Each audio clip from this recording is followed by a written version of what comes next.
Students, अब हम पढ़ेंगे चैप्टर 12 फ्रिक्शन। देखिए फ्रिक्शन क्या होता है।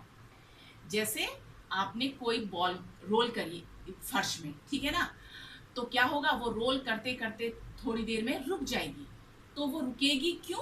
क्योंकि उसमें जो फर्श है वो क्या लगा रहा है, फ्रिक्शन लगा रहा है। उसकी जो मोशन है उसका अपोज कर रहा है, तो उसको हम क्या कहते हैं, फ्रिक्शन कहते हैं। समझ में आया?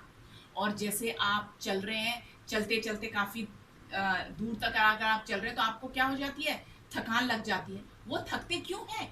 क्योंकि जो ग्राउंड है वो आपके चलने का अपोज कर रहा है, आपके मोशन का अपोज करता है, तो इसको हम क्या कहते हैं, फ्रिक्शन कहते हैं। और friction always acts in the direction opposite to the direction of motion. हमेशा फ्रिक्शन किस डायरेक्शन में होता है? फ्रिक्शन की डायरेक्शन क्या होती है?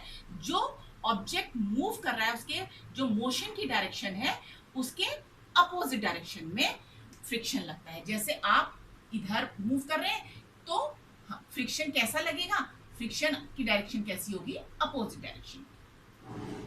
और the force of friction always opposes the applied force.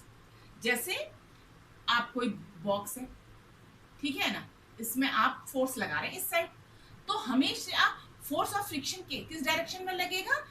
Force आप तो इस डायरेक्शन में लगा रहे हैं, और तो फोर्स ऑफ फ्रिक्शन हमेशा अपोजिट डायरेक्शन में लगेगी। समझ में आया?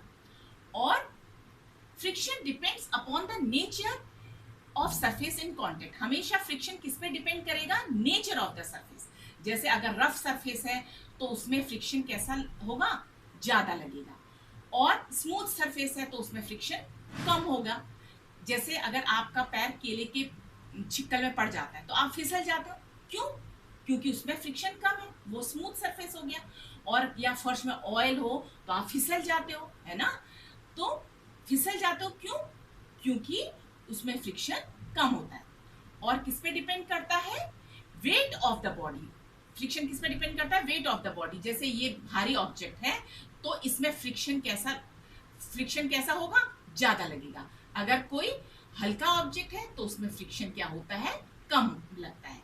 तभी तो इसको जो भारी ऑब्जेक्ट है उसको आपको हिलाने में ज्यादा फोर्स लगता है, और कोई हल्का ऑब्जेक्ट हो तो आप जल्दी से उसको खिसका लोगे। क्यों? क्योंकि इसमें फ्रिक्शन कम है।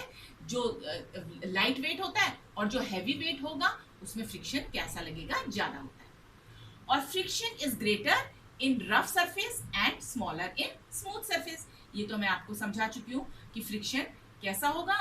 रफ सरफेस में ज्यादा होगा फ्रिक्शन और स्मूथ सरफेस पे कम होता है फ्रिक्शन।